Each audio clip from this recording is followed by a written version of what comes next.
Okay, Sneha. So we are continuing with that lesson on biomolecules, and as far as this lesson is going, हमने proteins complete कर लिया, carbohydrates we have completed, lipids also we have seen, right? So ultimately now you have understood what exactly we are discussing about in this lesson. It is about the biochemical aspects of those molecules which are found only within living cells. That is the main part of this lesson. Right तो किसी भी lesson का ना सबसे पहले ये background समझना जरूरी है what is being talked about because that is where normally students I have seen कि वो एकदम भूल जाते हैं कि क्या पढ़ा रहे हैं किस कंटेक्स्ट में पढ़ा रहे हैं है ना that is very important so why we are learning about proteins and all in this subject like biology now you have understood that right so three different categories of these biomolecules we have seen today we'll continue with the next one that is about nucleic acids okay. So now as far as the nucleic acids are concerned, these are another very important biomolecules, right? Because ऐसे कह सकते हैं कि it is because of the nucleic acids that we can say कि a cell has got something called life, correct?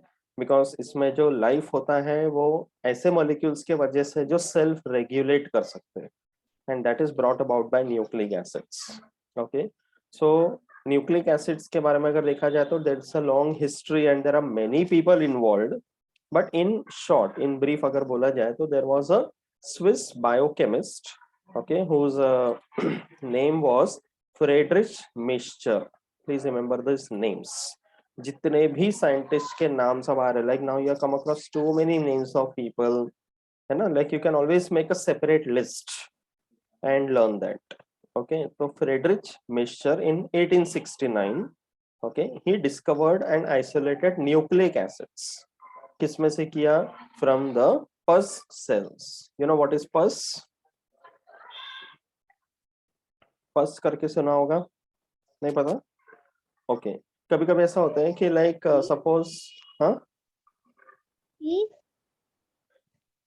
नहीं फिर से बोल क्या बोली मटर मटर नहीं वो पीस है नहीं this is pus pus is different see suppose it's like you get a cut or a wound skin पे कहीं पे चोट लग गया तो एकदम से ताजा वुंड जो रहता है ना जो हील नहीं हुआ है sometimes there is a secretion a yellowish or a whitish colored liquid उस वुंड में से ज्यादा इन्फेक्शन हो गया रहेगा तो उस लिक्विड को पस बोलते हैं कि अगर कहीं पे इन्फेक्शन हो गया तो there are the pathogenic cells which are present over there okay pathogenic cells matlab the bacteria virus or whatever it is those pathogens are attacked by our body's antibodies that is WBCs तो WBCs के dead cells और pathogen के dead cells जब एक liquid solution में बाहर निकलता है उसको pus बोलते हैं okay तो pus के cells को study किया था 1869 में this person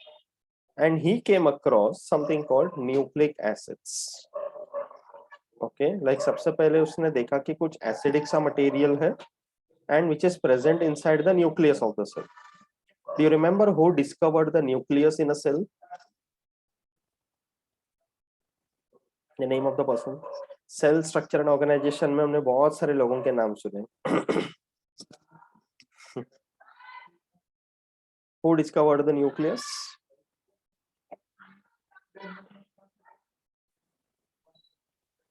Robert very smart सिर्फ रॉबर्ट बोल दिया cell दो was रॉबर्ट है correct cell was discovered by Robert Hooke and nucleus was discovered by Robert Brown हाँ याद है ना वेरी नाइस रॉबर्ट बोले सेम दो लोग okay so this was the first such a discovery ठीक है फ्रेडरिच मिक्सचर later 1938 में okay by the time like जैसे एक बड़ा चीज अगर डिस्कवर हुआ कि सेल्स में पस है जिसमें न्यूक्लिक एसिड है right it was 1869 so people were not aware about all this DNA RNA and everything वो सब डिस्कवरी नहीं हुआ था तो that gave rise to a lot of interest among the different people from the fraternity कि इसको और study करना चाहिए तो ऐसे करके there were many studies which were carried out independently across the world उसके बाद by 1938 ये कंफर्म हुआ कि न्यूक्लिक एसिड जो है वो दो टाइप के होते हैं One of them is your DNA, other one is RNA. These are the two nucleic acids found within the living cells. ठीक है? So DNA का full form you know, it is deoxyribose nucleic acid and RNA is ribose nucleic acid. सिर्फ ये deoxy part जो है वो different है बस. We'll see the details now, right? So ये DNA कहाँ मिलते हैं? It is found within the chloroplast, also in the mitochondria. Now you know that cell structure में we have learned it. इन दोनों ऑर्गेनल्स को हम लोग सेमी ऑटोनॉमस ऑर्गेनल करके बोलते थे, राइट? सेमी ऑटोनॉमस का मतलब है कि they are not completely dependent on the nucleus for their functioning. To a large extent they can function on their own.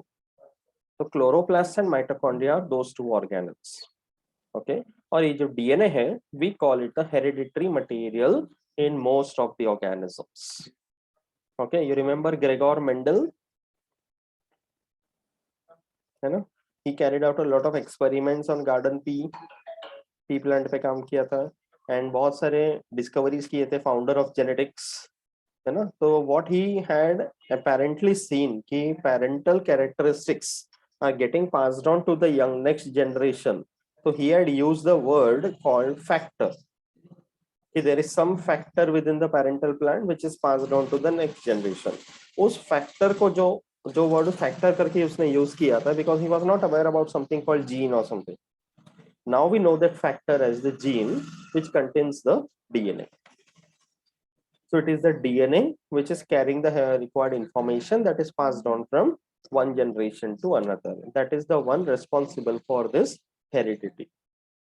Okay, so ultimately haploid chromosomes जो है gametes during sexual reproduction, gametes contain half the number of chromosomes. So male gamete के half number of chromosomes, female gamete के half number of chromosomes.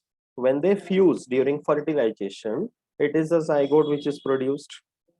That zygote is containing chromosomes from both the parents. And दोनों parents के chromosome मतलब दोनों parents के DNA, दोनों parents के genes. That's why in a sexually reproducing organism, the offspring is having the characteristics of both the parents. And for that, it is the DNA which is responsible. Okay, so among living beings, among biomolecules, सबसे ज्यादा quantity में और सबसे बड़े size के जो molecules है molecular weight के बेसिस पे, they are the nucleic acids. ये प्रोटीन्स, लिपिड्स, कार्बोहाइड्रेट्स भी molecule wise they are not so big, but these are the ones, they are very big ones. Okay, so there are three types of molecules. Okay, एक होता है sugar, then you know there is a phosphoric acid and something called nitrogen bases. Do you remember something called nucleotide? याद है कुछ, है ना? So let's see a structure of the DNA first. Okay, going back to the PPT which I had shown you all earlier. ये याद है?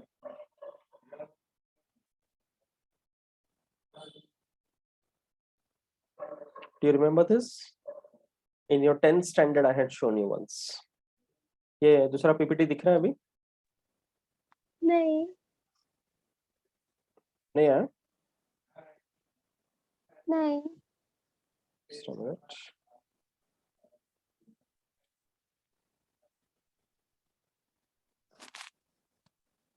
अभी क्या दिख रहा है स्क्रीन पे? हाँ अभी आया. हाँ, है ना? हम्म.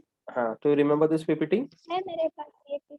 है ना? हाँ. हाँ, तो इसमें याद है हमने देखा था कि हाँ. any living cell which has got a nucleus inside, in this nucleus there is something called chromatin material present, chromatin network. जब वो condense होते हैं तो we call them as chromosomes, and each chromosome contains DNA molecule. Correct? So here you can see the structure of the DNA molecule. Tell me, who are these two people? क्या? Who are these two people? Do you remember their names? They are showing a model something. तीन. They are ये नहीं very, दिख. huh? Cell nucleus chromosome वाला screen दिख okay रहा है। आएगा आएगा अभी when it हाँ comes to अभी the आया। हाँ so when it comes to the हाँ structure इन्होंने of the model DNA find out किया था।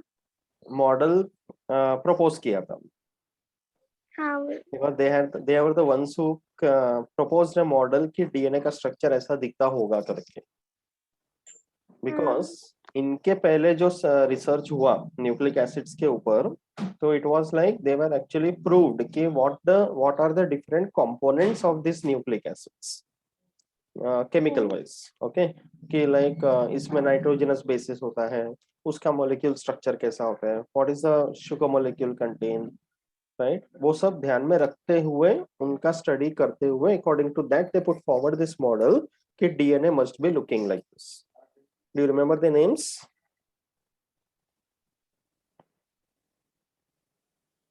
ओके नहीं। James Watson and Francis Crick Watson and Crick model 1953 okay James Watson and Francis Crick 1953 ये याद रखना है इस मॉडल को Watson and Crick मॉडल करके बोलते हैं and in this model they have explained very nicely कि whatever components of the DNA molecule was told earlier वो इसमें बराबर फिट बैठते हैं and for that they had got the Nobel Prize and 1953 में जो ये डिस्कवरी किया कि डीएनए ऐसा दिखता होगा because ultimately it's a molecule nobody can see a molecule under the microscope ना डीएनए ऐसा किसी ने देखा नहीं है ओके केमिकल स्टडीज के वजह से पता चलता है कि yes there are something like that okay DNA देखा नहीं है मतलब sometimes within the cell and all you can stain it and you can see chromosomes जैसे माइटोसिस में दिखते हैं ओके बट डीएनए को अगर देखना हो उसका केमिकल स्टडी करना हो तो you need to propose a model like this तो ये वॉटसन एंड क्रिक ने किया this type of a model was explained okay so इस डीएनए में होता क्या क्या है the most important thing is a single unit called nucleotide which you can see each nucleotide consists of one sugar जिसको S करके लिखा है P stands for the phosphate and G यहाँ पे G लिखा हुआ है but it's a nitrogenous base N okay तो इट्स लाइक जो शुगर है इसका मैं ऐसा बताता हूँ it's a 5 carbon sugar like this it's like a pentagon you can say तो उसमें जो ऊपर वाला एपेक्स पोजीशन है वहां पे होता है oxygen atom okay then there are carbon atoms जैसे carbon atom number 1 carbon atom 2 carbon atom 3 4 and to this carbon there is a fifth one attached 5 carbons like this so you have to remember the positioning of the carbon atoms ठीक है carbon atom 1 2 3 4 and 5 ठीक है now carbon का valency कितना है हो गया surgical strike what is the valency of carbon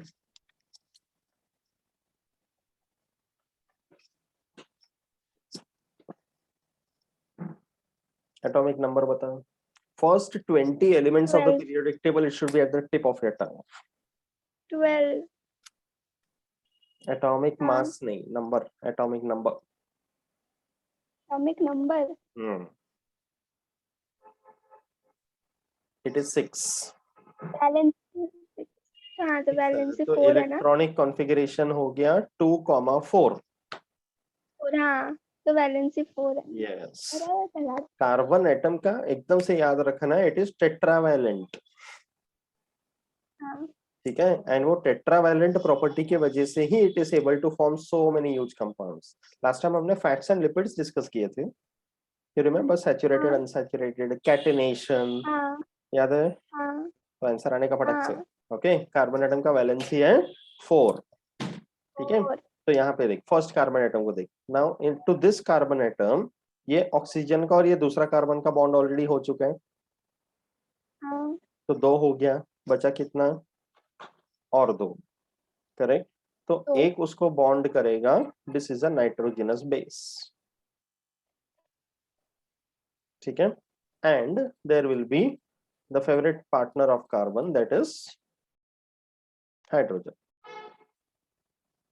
ठीक है, देन कार्बन का जैसे मैंने बताया फेवरेट पार्टनर है हाइड्रोजन और दूसरा है OH. बट ये जो सेकेंड कार्बन एटम है ना, इसके साथ OH नहीं है, इट इज ओनली H. मतलब एक्चुअली OH होना चाहिए था, हाइड्रोक्सिल ग्रुप, बट OH का जो O है that is missing over here. तो इसलिए इट्स अ क्वेश्चन मार्क कि it is containing only the H. तो ये O जो मिसिंग है ना, इस वजह से इसका नाम है deoxy. Getting it? This is a very important question also, you understand.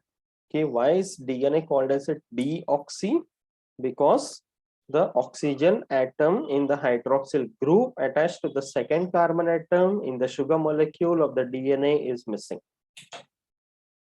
That's why it is called deoxy. Okay, so H and H. Third carbon atom, nothing significant. It is H and H again. तो हर एक carbon atom को देखना, चार चार bond create हो रहा है, ये समझना जरूरी. Okay, and this is the fourth carbon atom. इसके साथ ऑलरेडी 3 हो चुके हैं, तो चौथा क्या होगा? The same partner H. Now talking about the fifth carbon atom. Okay, fifth carbon का कैसा है? It is bonded to the phosphate group over here. We just write a P to denote the phosphate group. Okay, and बाकी दो क्या रहेगा? It is HOH. Got it? तो यहाँ पे 3 कंपोनेंट्स क्या क्या हो गए? First is the sugar molecule, this is the deoxy ribose sugar. 5 carbon atoms हैं, इसलिए पेंटोज शुगर बोलते हैं. पेंटोज में कौन सा? राइबोज, इसीलिए डीऑक्सी राइबो. तो you understood why it is called deoxy and why it is called ribo. Okay, दूसरा चीज है यहाँ का nitrogenous base. Okay, which is always attached to the carbon atom number 1. ठीक है, and this entire molecule is found within the nucleus, इसलिए उसका नाम है न्यूक्लिक.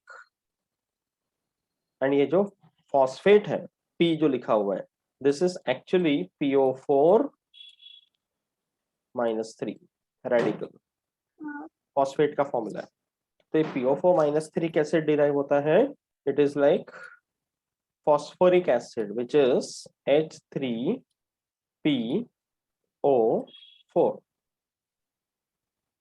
phosphoric acid, इसका dissociation होता है.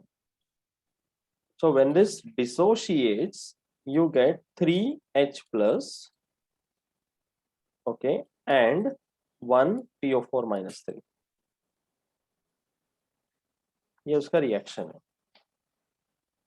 So that means when the dissociation of phosphoric acid is taking place, 3H plus ions are released. And in chemistry, you must have studied about acids and bases.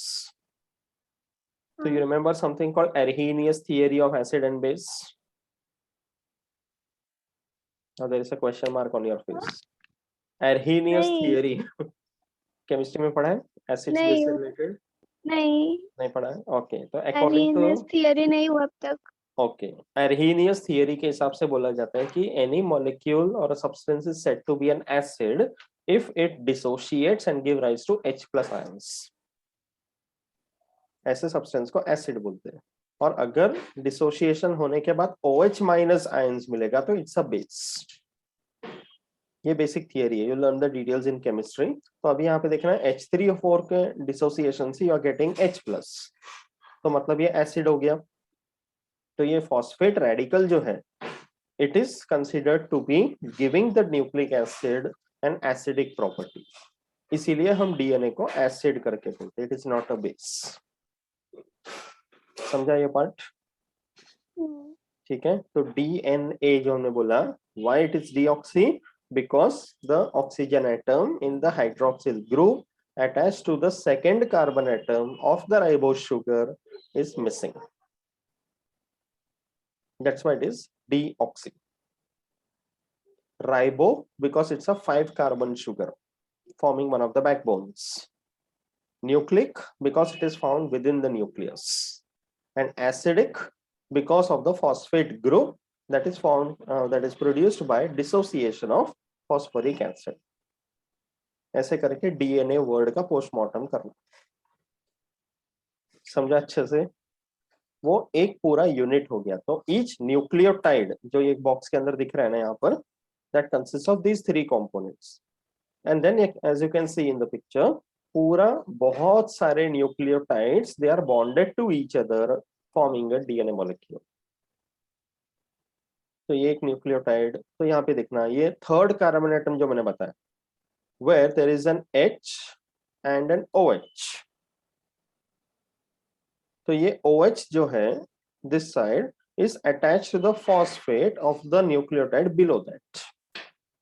ये phosphate जो है जो 5th carbon को attach है, ये ऊपर वाले nucleotide के 3rd कार्बन एटम के OH के साथ बॉन्डेड है।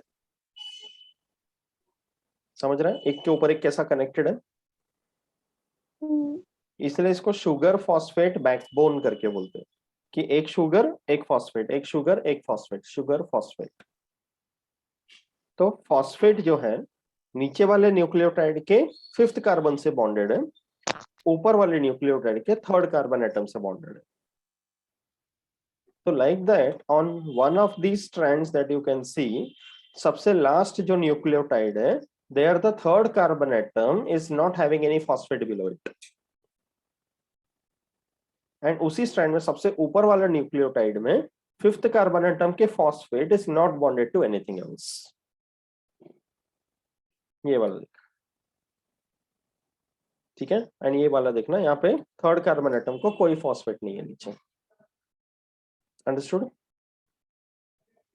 एंड हर एक का ओरिएंटेशन ऐसा है देखना कि 1st कार्बन एटम को there is a nitrogenous base attached. अब जो नाइट्रोजनस बेस है वो 2 टाइप के, विचार दें।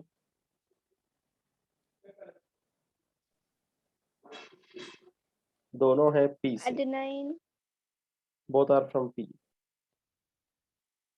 पहले 2 टाइप्स, उसके 2 टाइप्स। यस, फर्स्ट टाइप होता है purines. Okay, first type pyrene और ऑफ प्यूरिन। pyrimidines। हाँ। Yes, okay, purines and pyrimidines। ठीक है, ये 2 टाइप के। तो प्यूरिन्स आर ऑफ 2 टाइप्स। एक होता है A for adenine. Very good, दूसरे एक स्टूडेंट ने एप्पल बोल दिया था। Okay, G for guanine. Very good. pyrimidines again of 2 types, C for C for cytosine। and T for T for thymine। Very good. ठीक है, तो ये 4 जो लेटर्स हैं, इन्हीं 4 लेटर्स में से कोई एक रहेगा एट द फर्स्ट पोजीशन। जैसे यहाँ पे जो बॉक्स में उसके अंदर जी दिखाई दे रहा है, गॉट इट? तो ऐसे ऊपर सी है, ए है, टी है, it can be in any combination depending upon the gene. समझा? बेसिक स्ट्रक्चर समझा न्यूक्लियोटाइड का अच्छे से? ओके, ये जो स्क्रीन पे लिखा हुआ पार्ट है, कैन आई इरेज दैट? ठीक है, ओके। तो अभी देख, ये उसका स्ट्रक्चर जो मैंने बताया, ठीक है, कि ये राइबोस शुगर है। Okay, you can see this is the deoxy ribose sugar.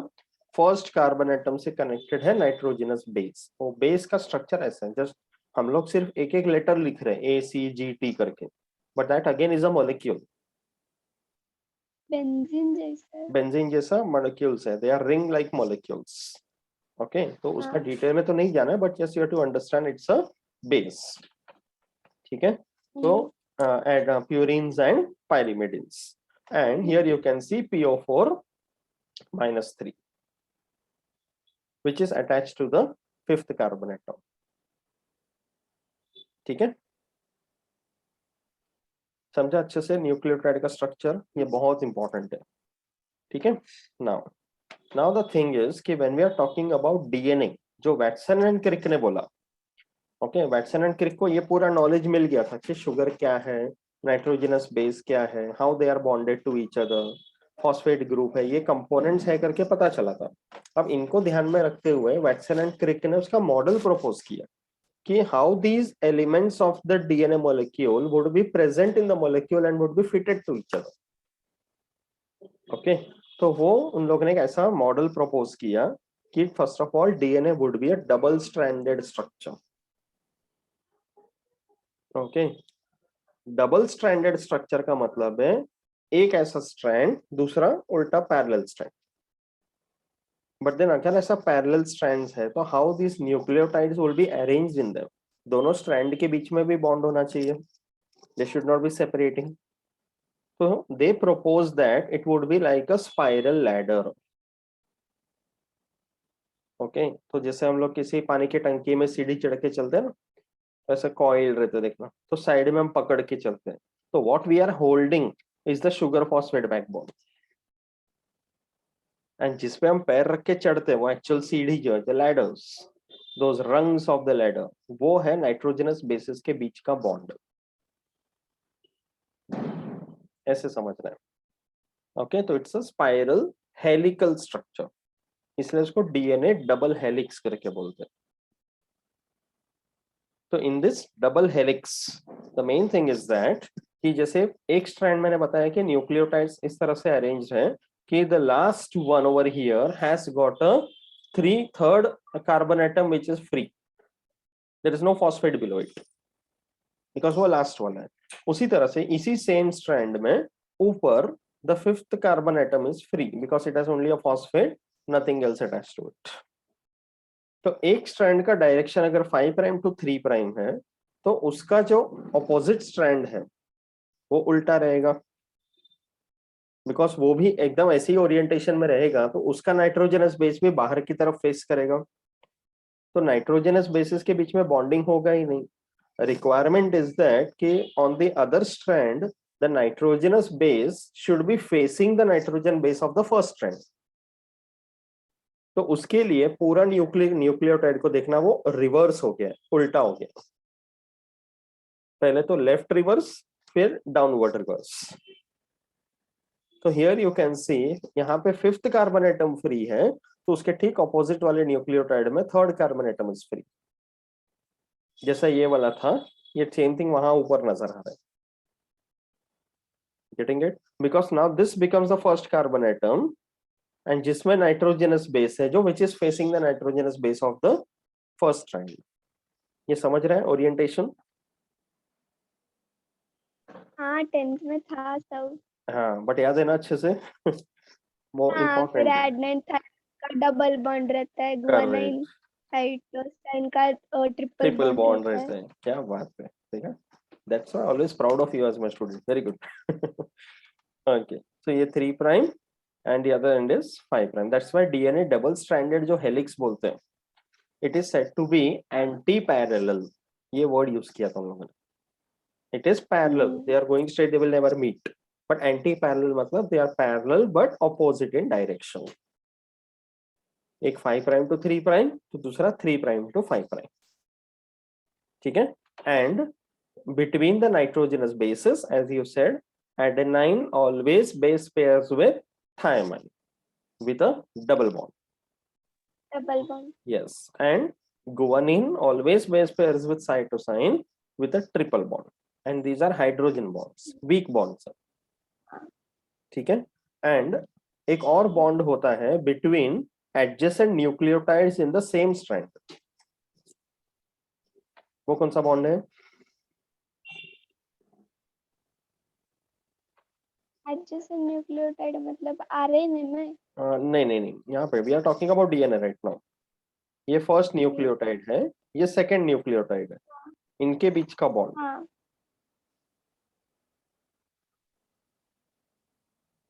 ऐसे हर सक्सेसिव न्यूक्लियोटाइड के बीच में between the nitrogenous bases there is hydrogen bond, and that is between the two strands. हाँ but in the same strand between adjacent nucleotide, उसके बीच में जो bond है उसको बोलते हैं फॉस्फोडाइएस्टर बॉन्ड. ओके हाँ it is called as phosphodiester bond. ठीक है, ओके. तो अभी जैसे हम लोग ये चार में से एक लेटर बोलते हैं, जैसे only C, only G, only T, only A, उसको बोलते हैं base. We use the word base for it. Base पे बट अगर पेयरिंग हो रहा है दोनों के बीच में, then we use the word base pair. ये समझना जरूरी है.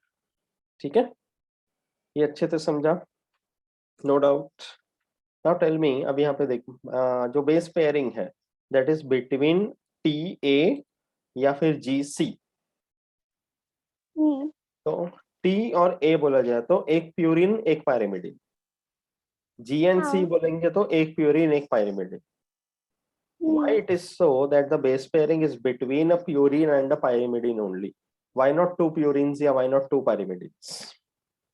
What can be the reason for same this? Same हो जाएगा ना फिर, तो सेम सेम में क्या होता है? Opposite attract. There's nothing same emotional ripple. going on here. अरे इमोशनल नहीं, थियरी है. नहीं नहीं. It's ultimately the see, purines are double ringed structures. Okay, and pyrimidines are single ringed structures. दोनों के मोलिकुलर वेट में फर्क है. तो अगर दो प्यूरिन्स का बॉन्डिंग हुआ तो it will be like the bond, नहीं, the bond will be like DNA के दोनों स्ट्रैंड जो पैरेलल चल रहे हैं, वो जिस जगह पे अगर दो प्यूरिन्स या दो पायरिमिडिन्स का बॉन्डिंग हुआ, the distance between the strands will not be uniform. Getting it? कि एक स्ट्रैंड से दूसरे स्ट्रैंड के बीच का डिस्टेंस भी फिक्स्ड है. And it has to be fixed throughout the length of the DNA. There can be thousands of such base pairs in a DNA. तो ऊपर से नीचे लेकर लास्ट बेस पेयर तक दोनों स्ट्रैंड्स के बीच में डिस्टेंस एकदम सेम होना चाहिए. तो एक प्यूरिन एक पायरिमिडिन चाहे कोई भी हो, then the base length will be correct. अगर मिसमैच हो गया तो क्या हो जाएगा कि दो प्यूरिन्स के बीच में बॉन्ड इतना स्ट्रांग हो जाएगा कि बहुत नजदीक आ जाएंगे, तो पायरिमिडिन्स की वजह से दूर दूर हो जाएंगे. तो डीएनए का जो डायमेंशन है वो बदल जाएगा. Got it? अगर वो डायमेंशन बदल जाएगा तो क्या प्रॉब्लम है? How it will affect? Mutation. Mutation इसको नहीं बोलते. Mutation is something else. तो फिर अरेंजमेंट में प्रॉब्लम हो. अरेंजमेंट एंड उसका फंक्शनिंग आल्सो. हाँ गॉट इट? एंड अगर डीएनए को बराबर ट्रांसपोर्ट चल. करना है, यस, अगर डीएनए को ट्रांसपोर्ट करना है न्यूक्लियस के बाहर, तो वो न्यूक्लियर पोर में आके अटक जाएगा, वो बाहर नहीं आ पाएगा. Getting it? तो इसके लिए वो स्टैंडर्ड डायमेंशन दिया. We will see the dimensions throughout now. ठीक है? बट ये बाहर कैसे जाता है वैसे सांप जैसे? हाँ, मतलब ऐसे फ्लो करता है ना. हाँ got it? And sometimes it becomes necessary necessary. And DNA में से बनता है एमआरएनए. तो एमआरएनए का हाँ ट्रांसपोर्टेशन होता है. मैसेंजर. यस. ठीक है, तो ये डीएनए का मेन पार्ट समझा. बेस पेयरिंग, हाँ okay, hydrogen bonds, phosphodiester bond, anti parallel, okay. और क्या पॉइंट है यहाँ पे? एंटी पैरेलल और पॉलीन्यूक्लियोटाइड डबल हेलिक्स. हाँ ठीक है, 5 प्राइम 3 प्राइम 3 प्राइम 5 प्राइम. हाँ Okay, and the backbone is made up of sugar phosphate, and the central part is made up of hydrogen bonds between the base pairs. ठीक है, अभी हम लोग इसके बाद डायमेंशंस की बात करेंगे. We will come to that. ठीक है. अरे हाँ, ये देख, डीएनए का जो ये जो मॉडल दिख रहा है यहाँ पर, okay, here you can see there are something called major groove and minor groove. Now what is that? I show you. See, groove मतलब hole. depression. Okay, see, DNA ka strand is like this. One strand is like this, and the other one is spirally coiled on it. ऐसे. So you can see ये जो depression आ रहा है एक तरफ, this side, हाँ and उसके opposite side में देखना जो depression है. ये डिप्रेशन थोड़ा डीप है and this one is slightly less deep. ठीक है, तो जो कम डीप है उसको बोलते हैं माइनर ग्रूव। ओके, एंड जो ज्यादा डीप है उसको बोलते हैं मेजर ग्रूव। तो डीएनए मॉलिक्यूल में the strands are arranged in such a way that there is a major groove and a minor groove. हाँ, यहाँ पे ड्राइंग में थोड़ा ऊपर नीचे हो गया, but if you observe carefully एक माइनर ग्रूव के बाद उसके नीचे एक मेजर ग्रूव आएगा, फिर एक माइनर ग्रूव आएगा, हाँ तो ऐसे अल्टरनेट रहता है। And one turn of DNA is one minor to a major to a minor, मतलब ऑपोजिट। इसको पूरा एक टर्न बोलते हैं डीएनए का, this much, one turn of the helix. And is one turn of the helix में there are 10 base pairs present. Okay, one turn of the DNA helix contains 10 base pairs. ठीक है, सो अभी ऐसा है कि 10 base pairs है और one turn का डायमेंशन भी हमें पता है, that is about 34 angstrom. 1 angstrom is how many meters? ये सुना है angstrom करके? हाँ It's a unit of measurement for very tiny molecule. हाँ 1 angstrom is how many meters? 10 raised to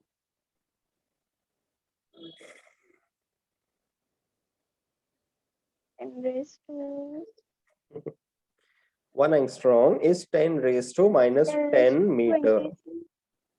So minus 10. Yes, 1 angstrom is 10 raised to minus 10 meter. Minus 10. तो एक turn जो मैंने बताया which contains 10 base pairs, उसमें होता है 34 angstrom का डिस्टेंस। ठीक है, अभी 34 angstrom में there are 10 base pairs present.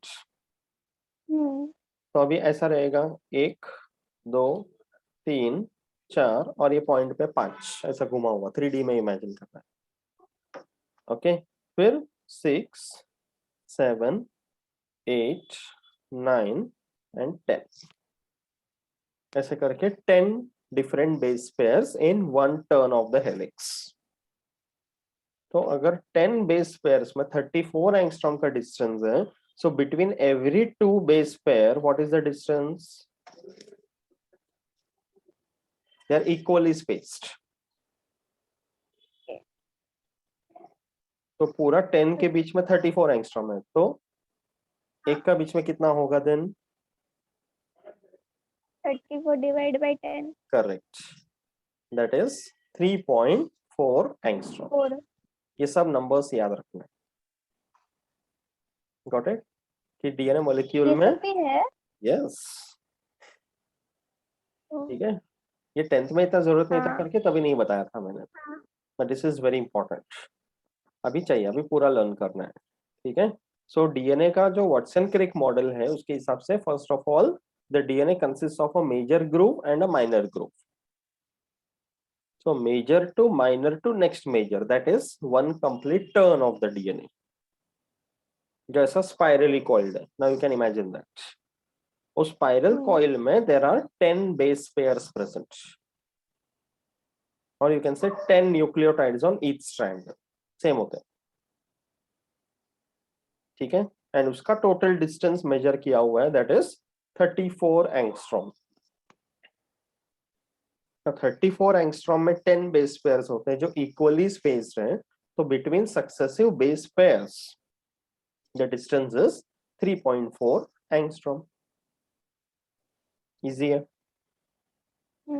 Okay, अभी ये जो बेस पेयर्स हैं वो ऐसा नहीं कि एक के ऊपर एक सीधा सीधा अरेंज्ड है, they are at an angle.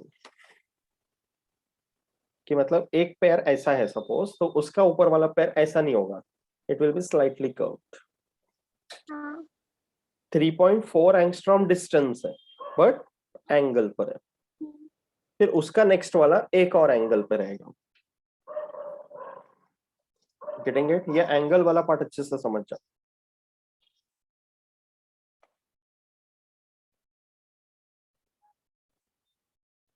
तो एक अगर ऐसा है तो उसका ऊपर वाला हाँ, हल्का क्रॉस रहेगा, like I am showing you as an angle like this, समझ रहे?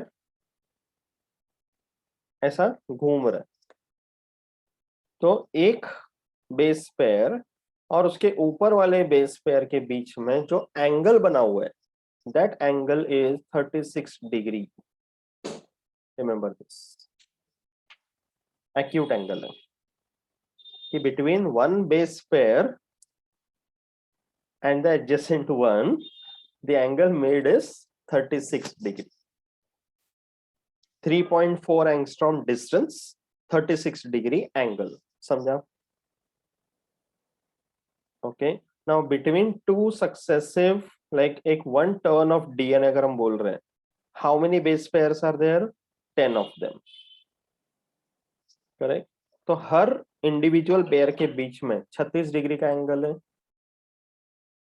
तो first base pair of this side to the last one, 10th one, 36 करके ऐसा 10 टाइम्स हो रहा है, तो कितना डिग्री एंगल टर्न हुआ? 360 करेक्ट। तो मतलब एक स्पाइरल टर्न कैसा सर्कल ही बन रहता है? गया ना। एग्जैक्टली समझ रहे हैं? इस 360 हाँ, डिग्री एंगल को पिच एंगल ऐसे करके बोलते हैं। यस, हाँ, it is called as the pitch angle. One complete turn of the DNA has got 360 degree angle, उसको पिच एंगल करके बोलते हैं। समझा? ठीक है। एंड जो मैं ये बता रहा था कि डायमेंशन बिटवीन द डीएनए, हाँ, one strand and the other strand, पूरा हाँ, एक यूनिफॉर्म डायमेंशन रहता है, दैट इज 20 एंगस्ट्रॉम। ये याद रखना है, वो है 20 एंगस्ट्रॉम। डायमेंशन का डिस्टेंस यस, मतलब breadth, the distance between the two strands. मतलब ब्रेथ और ये करेक्ट, यस। हाँ, लेंथ हुआ एक टर्न का, बिकॉज टोटल डीएनए कितना लेंथ है वो तो डिपेंड करते हैं उस जीन पे, उस हाँ, क्रोमोसोम पे डिपेंड करते हैं, बट एक टर्न जो है वो 34 एंगस्ट्रॉम, और वो टर्न पूरा रहेगा ही, आधा नहीं छोड़ेंगे वो कभी। समझा? तो वी हैव सीन हाँ, 34 angstrom, 10 base pairs, 3.4 angstrom between successive base pair distance, हाँ, dimension, the 36 breadth, डिग्री। या distance between the two strands of the DNA, that is 20 angstrom। 20 angstrom भी बोलते हैं, तो कभी कभी उसका कन्वर्ट करते हैं हम लोग, बोलते हैं 2 nanometre. 1 nanometre is how many metres? Nano मतलब, हाँ, नानो मतलब 9 10⁻⁻⁹ correct, it is 10⁻⁻⁹ metre. Okay, so distance between the two strands is 20 angstrom या 2 नैनोमीटर। ये सब डायमेंशन के ऊपर बहुत क्वेश्चंस आते हैं। The angle between the successive base pairs in A DNA strand is कितना? क्या successive? The angle between the successive base pairs in a DNA molecule is 36 correct degree. Degree. Yes, okay, and the angle made by one turn of DNA is हाँ, 360 degree. 360 degree. अभी समझा? ये हाँ, dimensions बहुत important है। ठीक है। Now the DNA model is very clear. हाँ, imagine James Watson, Francis crick ने पूरा ये मॉडल अपने आप से बना के तैयार किया, and which is till now followed. इनका तुक्का लगा। तुक्का नहीं लगा है, तुक्का लाइक ही दे हैव मारा फॉलोड ना। Certain rules, they have followed certain rules, and उसके बाद उन लोग ने और अपना एक खुद क्रिएटिव इमेजिन दिमाग चला, करके किया ना। क्रिएटिव दिमाग चला। यस, एक आया था इसके पहले एक स्टडी हुआ था जिसको बोलते हैं चारगैफ रूल। चारगैफ रूल ने क्या बोला था कि डीएनए मॉलिक्यूल में, केमिकल स्टडी से पता चला कि the amount of purines and the amount of pyrimidines, इनका अगर हम रेशियो निकालते हैं किसी भी डीएनए मॉलिक्यूल में, A+G/C+T, that ratio is always 1. The number of purines is always equal to number of pyrimidines. अब ये वाटसन क्रिक ने जो मॉडल डाला उसके हिसाब से करेक्ट है, बिकॉज एक साइड में बेस में अगर प्यूरिन है तो दूसरे साइड में पायरिमिडीन है, तो टोटल हाँ। नंबर तो सेम ही रहेगा। मतलब हाँ, ये रूल जो चैरगैफ ने निकाले थे उसको फॉलो करते हुए मॉडल तैयार किया ना कि ठीक है ऐसा रहेगा करके। बट फिर भी पूरा एक्यूरेट निकला। यस तभी एकदम। उतना ये भी नहीं, इसको ये नहीं चैलेंज होता नहीं था कर ना। पा रहे, we are not able to challenge it, nobody is able to do हाँ। दैट, इसलिए ये फॉलो कर रहे हैं बिकॉज ये सारे रूल्स फॉलो कर रहे हैं एंड डीएनए का फंक्शनिंग भी इसके हिसाब से काफी अच्छे से वैलिड हो रहा है। हाँ। दैट इज वेरी इंपॉर्टेंट, समझो? हम्म। ओके, तो going back to your text book again, ये देख टेक्स्ट बुक दिख रहा है अभी? नहीं। It will come, I am showing you हाँ। दैट, है ना? तो यहाँ पे देख फ्यूएल जेन, सबसे पहले कि वाटसन एंड क्रिक बताने से पहले क्या क्या हुआ था देख। फ्यूएल जेन इन 1924, ओके, सबसे पहले उसने बताया कि क्रोमोसोम्स कंटेन द डीएनए, ठीक है, बिकॉज ये सारी चीजें एस्टेब्लिश करने में बहुत सारे स्टडीज लग गए ना, राइट? हम्म। तो Feulgen was the one who said that nucleic acids में there are 2 pyrimidines and 2 purines present. ये पहले इन लोग ने डिस्कवर किया फ्यूएल जेन ने, वाटसन क्रिक ने उसको बस सही जगह पजल की तरह लगाया, गेटिंग इट? फिर दूसरा Wilkins and coworkers, they proved that purine and pyrimidine bases are placed regularly along the DNA molecules and distance है 3.4 angstrom, imagine। ये विल्किंस एंड कोवर्कर्स ने पहले ही बता दिया था, गॉट इट? ये पॉइंट्स को ध्यान में रखते हुए वाटसन क्रिक ने मॉडल तैयार किया, ठीक है? फिर डीएनए का केमिकल कंपोजिशन पता चला कि there is a sugar molecule, there is a phosphoric acid, okay, there is a nitrogenous basis which are of 2 types. ये सब पॉइंट्स पता चलते गया स्टडीज करते हुए, बट एग्जैक्टली वो मॉलिक्यूल कैसा रहेगा वो नहीं पता था, got it? And nucleic acids in general when you say where even the RNA is involved, तो वहां पर थायमिन की जगह पे यूरासिल प्रेजेंट है, यू आर हाँ, अवेयर ये अबाउट, राइट है। There is no thymine in that, उसमें यूरासिल है, हम्म। ओके? तो जो प्यूरिन्स है they are double ring dicyclic molecules and जो पायरिमिडिन्स है वो सिंगल रिंग है मोनोसाइक्लिक मॉलिक्यूल्स। उसका स्ट्रक्चर देखा सर, ये एडेनाइन का structure, you can C 2 rings, और एक गुआनिन यहाँ पर भी 2 रिंग्स, बस मॉलिक्यूल में थोड़ा फर्क है।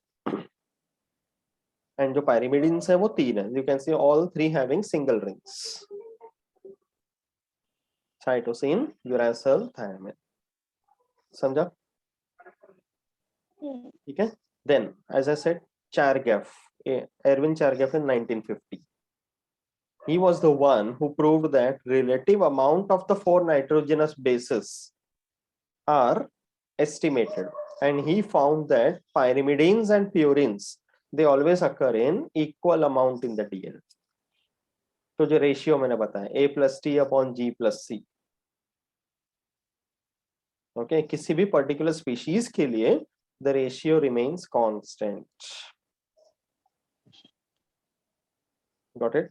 तो ये चारगैफ रूल करके पहले डिराइव किया गया, तो based on all that the structure of the DNA was put forward, this we have already discussed now। अभी समझा कि वाटसन क्रिक ने कैसे डिराइव किया था स्ट्रक्चर, हाँ। ठीक है? तो फॉस्फोडाइस्टर बॉन्ड, हाइड्रोजन बॉन्ड, ये देखिए major group, minor group, now you understood this points, got it? Minor group, major group समझा, हाँ। ठीक है? ओके, तो ये सब पॉइंट्स अभी हो गया डिस्कस। ये देखो Watson and Crick they did not conduct any experiment on DNA. In fact जो क्रिक था, Francis Crick, he was expert in physics, imagine. DNA का स्ट्रक्चर जिसने मॉडल सपोज किया वो फिजिक्स वाला बंदा था। That day I was talking about interdisciplinary sciences, right? You can see this as a great example, right? And he was good in physics, he was good in X-ray crystallography, जो physics वाला technique है। Imagine how that person has visualized DNA and put forward the structure, कि जो physics में mastery करके biology में उसका इतना बड़ा नाम है, and that is an inspiration कि एक एक सब्जेक्ट पकड़ के नहीं चलना, you can do anything in any other subject, interdisciplinary approach होना ही चाहिए. You can not completely separate out one subject from the other. कोई भी दो सब्जेक्ट है. Got it? This is a very classic example for you, right? And the other one, Watson, he was good in viral and bacterial genetics. ये उसका specialisation था.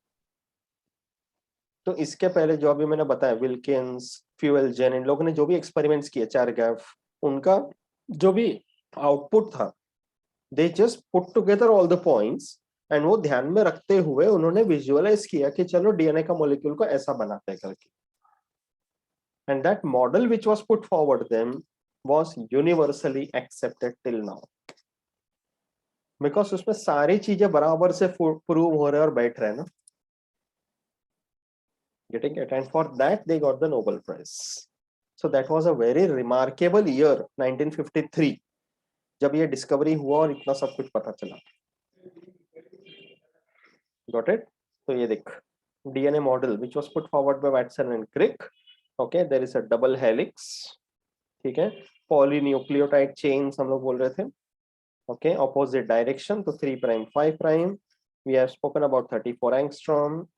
Okay, and distance between neighboring pairs of nucleotides is 3.4. Diameter is found to be 20 angstrom. Okay, but ये हमने जो DNA का structure study किया, this is almost universally present, but exceptions are there. जैसे कुछ बैक्टीरियोफेज लैम्डा करके एक virus है. ओके, उस वायरस में और दूसरे कुछ बैक्टीरियल वायरसेस होते हैं, उनमें जो डीएनए प्रेजेंट रहता है that is found to be single stranded. उसका स्ट्रक्चर अलग है. बट वो फिर डीएनए कैसे हुआ? It is DNA. डीएनए के थोड़े अलग टाइप्स होते हैं जो वायरसेस पे. इसलिए हाँ, ओ एब्सेंट है करेक्ट. इसलिए. यस यस, इसलिए उसको डीऑक्सी, सिंगल स्ट्रैंडेड हो तो भी डीऑक्सी रहेगा तो डीएनए ही बोलते हैं. Got it? तो ये ऐसे कुछ वायरसेस है, बैक्टीरियल वायरसेस, जिसमें देखा गया है कि डीएनए है बट सिंगल स्ट्रैंडेड है. उसका स्टडी अलग ही है. बट अभी जो हमने डीएनए देखा, that is the most common one found across all other organisms. Okay, तो न्यूक्लिक एसिड्स में डीएनए पूरी तरह समझा अच्छे से. हाँ. No doubt about it. ठीक है, तो अभी पहला nucleic acid that is DNA we have understood fully now. ये जो डायमेंशंस मैंने बताया एकदम अच्छे से ध्यान में रखना, because there are lots of probable questions on that. ठीक है, now the next one is RNA. तब डीएनए का स्ट्रक्चर अगर समझ में आ चुका है तो आरएनए का स्ट्रक्चर समझने में डिफिकल्टी नहीं है. The main thing is it is single stranded. Okay, it is single stranded and the full form you can see, it is written only ribose nucleic acid. मतलब यहाँ पे deoxy नहीं है, in which means that the second carbon atom of the nucleotide over here, it has got an O over there. हाँ.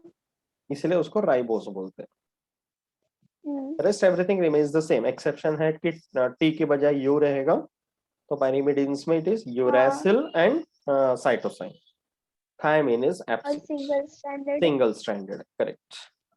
Okay, तो polynucleotide है. Okay, sometimes in some viruses, some microorganism, it is the RNA which is the genetic material.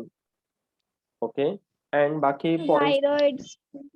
Yes, correct. Okay, तो इसमें RNA अगर देखा जाए तो basically there are of two types.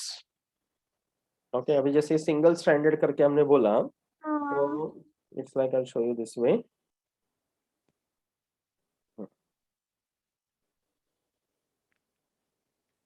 Okay, कि सिंगल स्ट्रैंडेड है तो ऐसा रहेगा, just coiled once like this. Okay, तो here whenever there are coiled, तो वैसे पूरा सिंगल स्ट्रैंडेड है, बट जहां कहीं भी वो खुद के स्ट्रैंड्स अगर बाजू बाजू में फेस कर रहे हैं तो वहां बेस पेयरिंग हो जाएगा. wherever they are facing each other like this. ये देख. Okay, you can look here. Wherever they are facing each other, तो उसको वहां पे बेस पेयरिंग आ जाएगा. जहां कहीं भी नहीं है वो सिंगल रह जाएगा, नो बेस पेयरिंग. ठीक है, so based on this you tell me कि which one will be more stable, DNA या RNA? Which molecule will be more stable? DNA. Why? क्योंकि उसमें सब में बॉन्ड हो रहा है, इसमें कुछ मिसिंग होगा, कुछ में बॉन्ड होगा. So that means the base pairs are single in RNA. There's no base pairing in fact. So that's why they are unstable because वो single है. DNA में कैसा है? They are completely base paired. तो जहां pairing हो जाते हैं वो stable हो जाते हैं. Again, nothing emotional over here. Okay, here नहीं, it's हम about लोग the के क्लास के सर ने बोला था एक. क्या क्या बोले थे? तो याद आया. नहीं, अच्छा वो बेस पेयरिंग का बता रहे थे. हाँ तो बोला सिंगल रहते तो दिमाग ये करता है, जलता है, दूसरे को देख के तो स्टेबल नहीं रह पाते. बिल्कुल वही बोल रहा था मैं. और जब एक बार मिल गया पार्टनर तो दे आर स्टेबल कि चलो हो गया. हाँ. हाँ. राइट. Okay, very good. देखा, हाँ. Nature teachers you so many things. Anyway, so RNA अगर बोला जाए तो देयर आर टू टाइप्स. एक होता है जेनेटिक आरएनए, मतलब जैसे कुछ वायरसेस में कि दे हैव ओनली आरएनए, उनके पास डीएनए होता ही नहीं. अभी जो कोविड-19 जो लेटेस्ट चल रहा है मार्केट में, that is the RNA virus, retro virus जो बोलते हाँ. हैं. ओके, तो they are genetic RNA because उसी के वजह से उसका पूरा लाइफ साइकिल चल रहा है जो भी है वो. ओके, दूसरा जो मेजर पार्ट है 1% is genetic RNA, remaining 99% is non genetic RNA. Okay, non genetic मतलब वो they are present in the cell but they are dependent on the DNA for the functioning और they help the DNA in their functioning. तो ऐसे non genetic के तीन types हैं. One of them is mRNA called messenger RNA. Okay, messenger RNA is also called template RNA. ये ना अलग अलग नाम याद रखना है. हाँ. ठीक है, mRNA is also called template RNA. ठीक है. सेकंड वन है ribosomal RNA also called rRNA. Then you have transfer RNA that is tRNA also called soluble RNA. ठीक है, ये तीन टाइप है. So let's quickly take a look at the three. ठीक है, mRNA का basically you are aware about the idea. I show that PPT once again. पहले यहाँ पे देख लेते हैं पॉइंट्स. ठीक है, कि इन अ cell out of all the different RNA that are present, mRNA consists of just about 3% of it. Okay, messenger करके बोलते हैं. उसका मतलब है कि it is able to carry the message of the DNA. तो you remember protein synthesis. DNA और gene is expresses itself by producing a protein. तो mRNA उसका मैसेज को एक कोड की तरह कैरी करते हैं. So these nitrogenous bases are the ones which carry the code. So they are coding for amino acids. फिर amino acids का joining होगा, proteins बनेगा. So because you have learned this in the 10th standard, अब ये समझने में आसान है. Otherwise एकदम से वो दिमाग में बैठेगा नहीं कि amino acid क्या वगैरह सब. Correct? Good. So molecular weight of mRNA is about several million. mRNA ना कितना लंबा हो सकता है because that depends upon the gene. Okay, तो जो एक complete molecule which is carrying the full information from the DNA उसको बोलते हैं सिस्ट्रॉन. ये वर्ड याद रखना. ठीक है, तो mRNA it is depending upon the length of the gene. कभी कभी जीन बहुत छोटा रहेगा तो कभी जीन बड़ा रहेगा, बट जब भी पूरा जीन का ट्रांसक्रिप्शन होता है तो mRNA बनता है. तो one mRNA structure wise it is nothing, it's just a single strand. एक साइड 5 प्राइम, दूसरे साइड 3 प्राइम, एंड तीन तीन न्यूक्लियोटाइड्स का एक सेट होगा जिसको बोलते हैं codon. I'll go back to my PPT once again and वो दिखाता हूँ मैं. ओके, देख के बताना मेरा पीपीटी दिख रहा है क्या.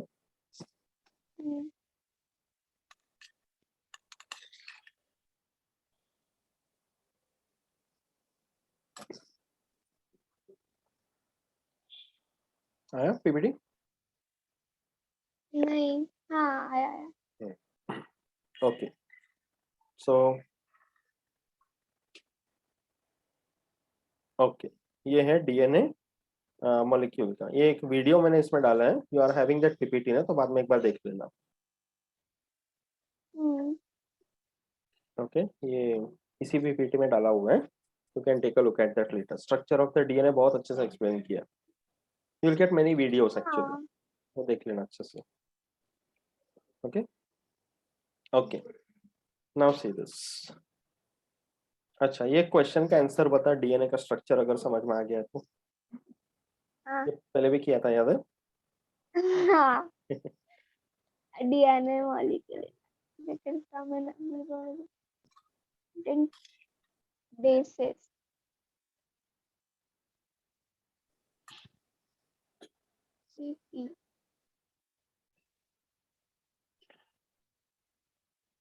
थाइमाइन का ना। हम्म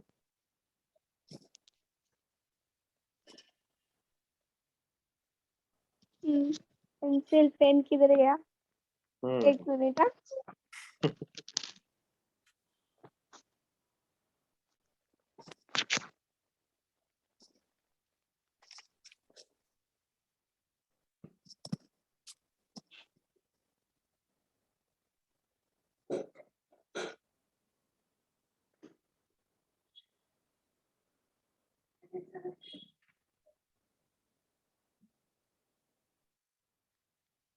ऐसे क्वेश्चंस मोस्टली कॉम्पिटिटिव एग्जाम में बहुत पूछते हाँ हैं, एंड दैट हाँ, depends upon your understanding of the topic, है ना? 520 520 520 का पेयर होगा ना।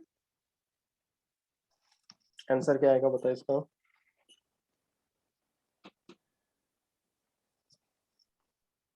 एक मिनट। 20।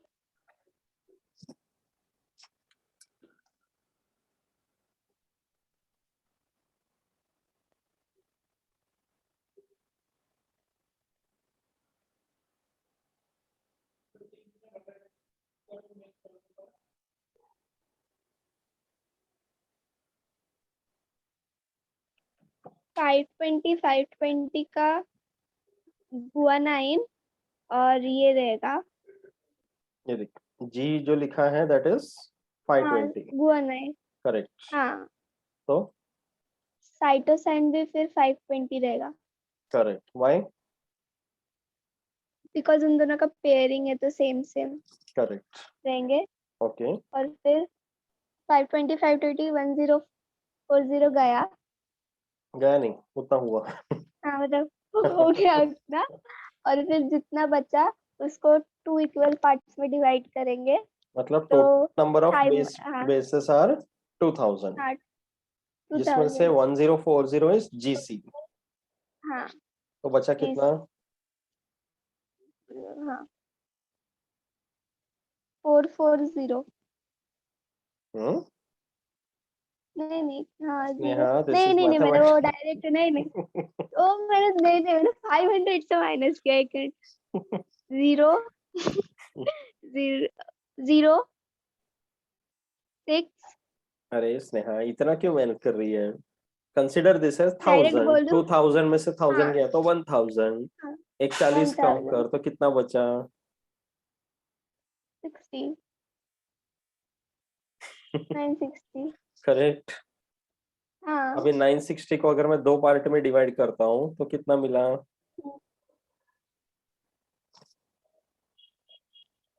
तो mathematics zero is taking time ना। 3। हाँ 330 ऐसे। डिवाइड ना। ओके हाँ बराबर। हाँ हाँ। तो अब ये दो पार्ट में डिवाइड किया तो 480 will be adenine 3। And remaining 480 will be thymine. हाँ तो क्वेश्चन में पूछा है कि थायमाइन कितना है करके, तो आंसर इज 480। 480। समझा ना? यू डिड इट करेक्टली, बस मैथमेटिक्स पार्ट में थोड़ा लेट हो रही थी, हाँ तो थोड़ा प्रैक्टिस कर। ठीक है, गुड। हाँ अब ये एक बता फटक से। हाँ। बेसिस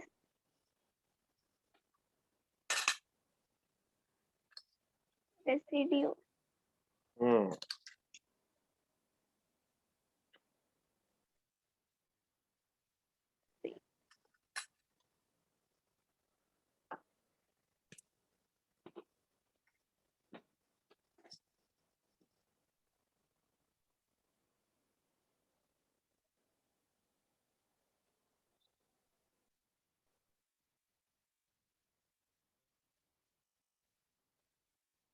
यहाँ पे सिर्फ कहानी में थोड़ा ट्विस्ट है। हाँ, परसेंटेज का नंबर में करना है। यहाँ पे सी दिया और हुआ है 12%, तो मतलब 0.12 हाँ 32% इंटू 3600। 32% एडेनाइन है इसको नंबर्स में। Okay, you can do that directly also कि अगर हाँ 12% सी है तो 12% हाँ डी भी है, तो 12 हाँ प्लस 12 हो गया 24। 24। तो 100% फिर में से बच्चा, हाँ 24% माइनस किया तो यू आर गेटिंग हाँ तो 76। 76। तो 76 को अगर मैं फिर डिवाइड उसको करता 2, हूँ तो हाँ हाउ तो मच? 32%, 32। 32 फिर 32, तो 32% डायरेक्टली अगर करता हूँ तो it's like you can directly से एडेनाइन इज इक्वल टू 0.32, हाँ है ना, इंटू 3600। कितना आता है बताओ? 10।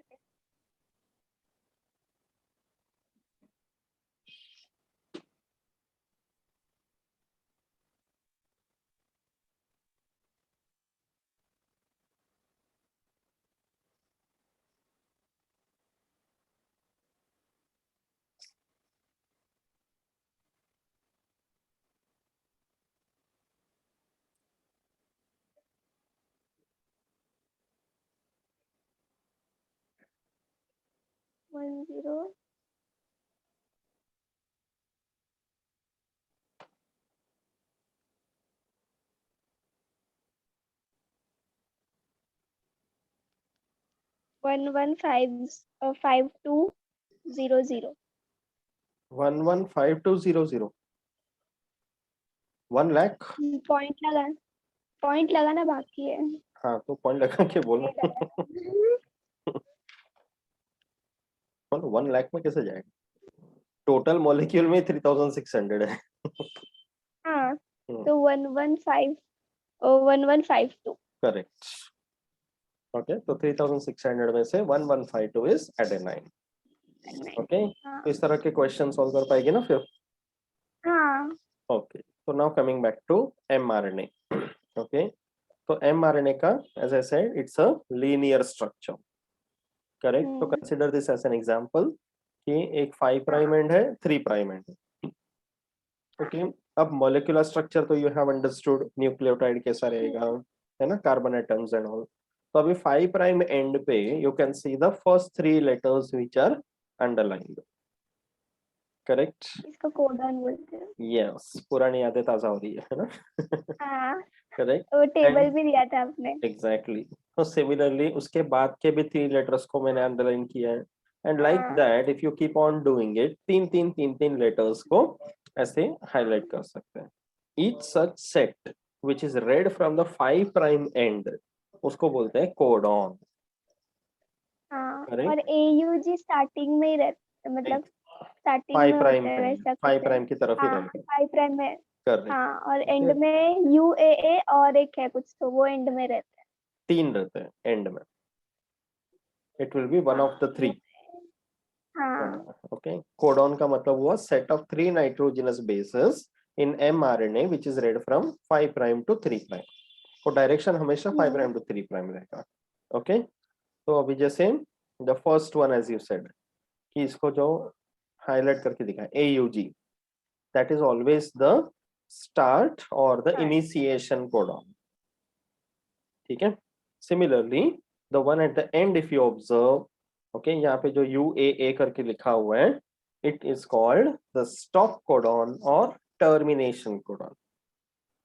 तो किसी भी mRNA में it will be one of the 3, UAA, UGA, UAG। हम्म, ठीक है, ये तीनों में से एक रहेगा। 5 प्राइम एंड में ऑलवेज AUG। हम्म, ओके, तो कोडॉन को दूसरा बोलते हैं जेनेटिक कोड। ठीक है, and every codon codes for 1 amino acid, हाँ एंड जो स्टॉप कोडॉन्स है वो किसी भी अमीनो एसिड को नहीं कोड करते। हाँ। ठीक है, सो टोटली बायोलॉजिकल वर्ल्ड में कितने अमीनो एसिड्स हैं? 20। करेक्ट, एंड DNA के mRNA के जो लेटर्स है वो 4 है। ACGU, correct? So Hmm. single codon codes for only one amino acid, but any amino acid can be coded by more than one codon. ठीक है, अभी जैसे 4 लेटर्स है एंड 20 अमीनो एसिड, 4 लेटर्स है तो क्या हो गया 64 हम लोग बोलते हैं पॉसिबिलिटीज। तो 64 में से 3 हमें पता है कि किसी अमीनो एसिड को कोड नहीं करते, सो बचे 61। That's why we are considering कि every codon consist of 3 bases.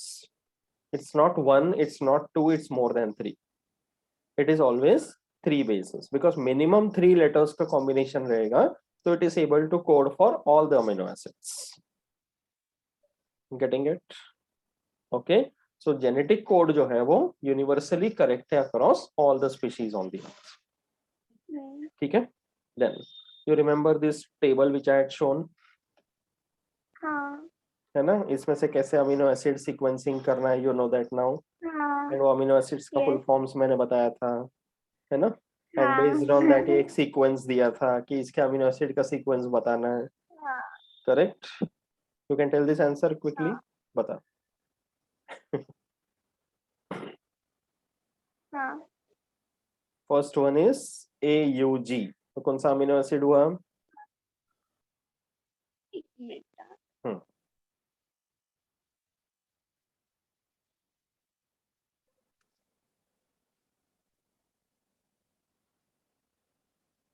क्या एमिनो एसिड्स का नाम बताना है ना? हाँ, इधर बाजू में ही है ना, फुल फॉर्म भी लिखा हाँ है। हाँ AUG, full form which is the amino acid? ए You know how to read this table, right? Hmm first letter इधर, met second letter, third letter, माई मेथियोनाइन करेक्ट। CGA,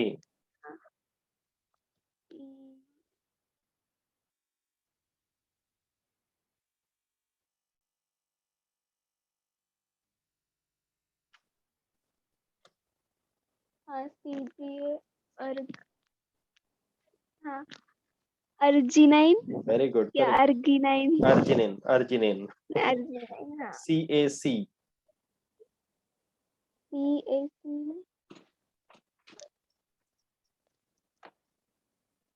हाँ CAC हाँ histidine histidine, correct. Okay. GUU, हाँ GUU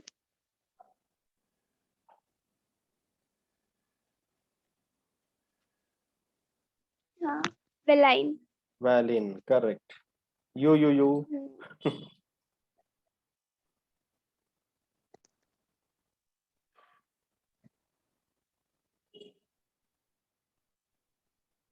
UUU हाँ C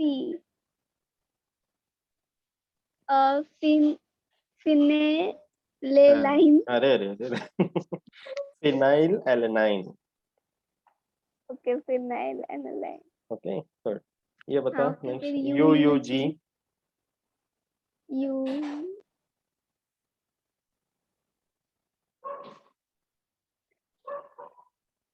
ल्यू leucine leucine, hmm okay.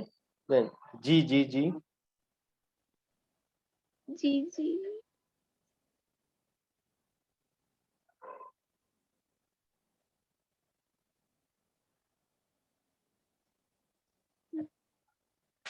ग्लाइसाइन glycine, glycine, correct.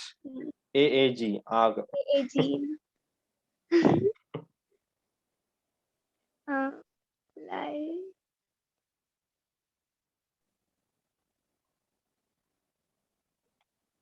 लाई नहीं दिया इधर दिया ना, सब दिया। हाँ lysine It is lysine, correct. UAU, you you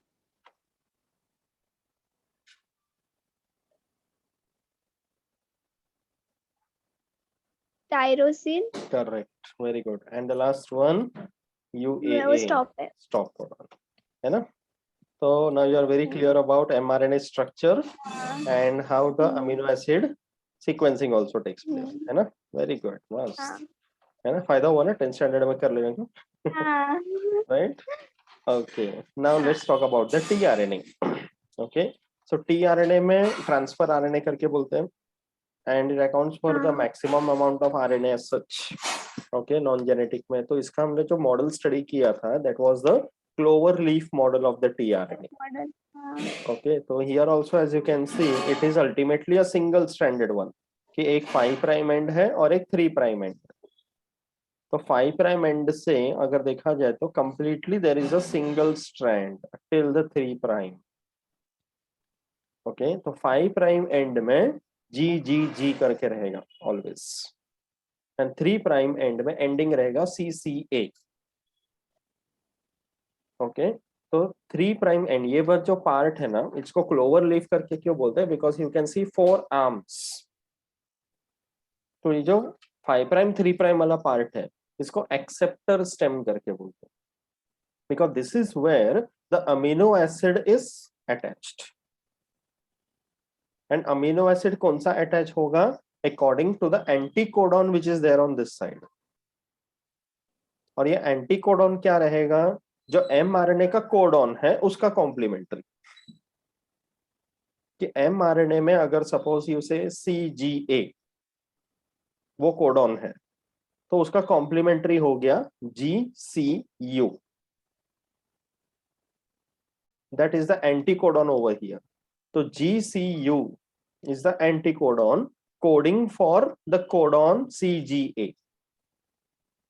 तो जो CGA जिस अमीनो एसिड को कोड करता रहेगा वो अमीनो एसिड का मॉलिक्यूल यहाँ अटैच होगा. तो ये टीआरएनए उसी कोडॉन को जाके बॉन्ड करेगा जिसके साथ उसका एंटीकोडॉन मैच करता है, complementary. You understood? That's the significance of the anticodon arm over here, because ये डिटरमाइन करेगा कि ये टीआरएनए कौन से अमीनो एसिड को अटैच कराएगा. तो this acceptor stem and the anticodon, these two are more important. There are rest other ones which are not as such significant. So we simply say D-arm and T-arm, but they are also present in the tRNA. इसलिए इसको clover leaf model करके बोलते हैं. तो wherever there is a folding of the arm on itself, you can see यहाँ पे double base pairing हुआ है. ओके, बाकी सब जगह पे सिंगल सिंगल है. ठीक है, समझा अच्छी तरह से? All the arms and the location. तो anticodon on the tRNA is complementary to codon sequence on mRNA. ठीक है, तो अगर codon for example is GUC, anticodon is CAG. G का बजाय कॉम्प्लीमेंट्री C आएगा, U का कॉम्प्लीमेंट्री A, C का G. क्लियर है? ठीक है, okay. So the amino acid is carried at the acceptor arm which is in accordance with the codon on mRNA. So एक tRNA will contain only one anticodon. You can see only 3 letters over here. तो मतलब ये एक ही codon के हिसाब से आएगा. तो each tRNA can carry only one amino acid. Okay, and total अपने पास कितने amino acids हैं? 20. So there are 20 different types of tRNA जो हर एक अमीनो एसिड को उठा के ला सकता है. That happens during protein synthesis. ठीक है, next talking about rRNA, ribosomal RNA. Okay, इसका स्ट्रक्चर काफी सिंपल है कि सेल के अंदर न्यूक्लियर एनवेलप से लेकर प्लाज्मा मेम्ब्रेन के बीच में एंडोप्लाज्मिक रेटिक्यूलम है. So there are two types, smooth and rough. So the rough endoplasmic reticulum appears rough because उसके सरफेस पे राइबोसोम्स अटैच्ड हैं, and those ribosomes are made up of rRNA and proteins, and otherwise ribosomes are also found scattered in the cytoplasm. उसका structure देखना, it just like this, कोई specific structure करके नहीं है. They are single stranded ones but highly coiled among themselves and जहां जहां कहीं भी कॉइल्स है, you can see there is base pairing involve, जहां नहीं है वहां पे सिंगल, बट वो राइबोसोम के स्ट्रक्चर बनाने में काफी हेल्प करते हो, and because of the ribosomes protein synthesis takes place. Okay, अच्छी तरह समझा ये पार्ट? ठीक है, ओके। अभी going back to the text book, और कुछ पॉइंट्स बचे देख लेते हैं।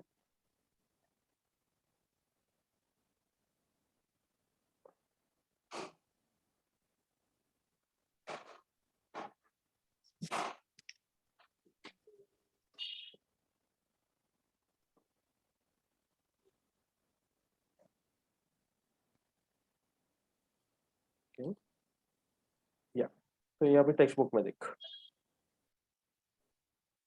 ये डी लूप टी लूप सब समझाना टीआरएनए का स्ट्रक्चर में। Okay, and rRNA as we said, see mRNA का हमने बोला था कि they make up 3% of it.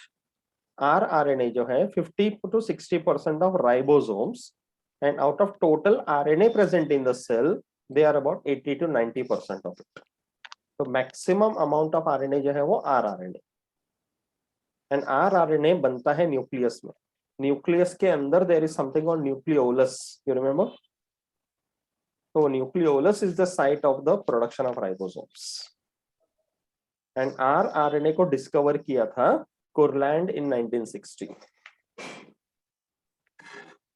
Okay, ये नाम याद रखना है। I understand why you are smiling.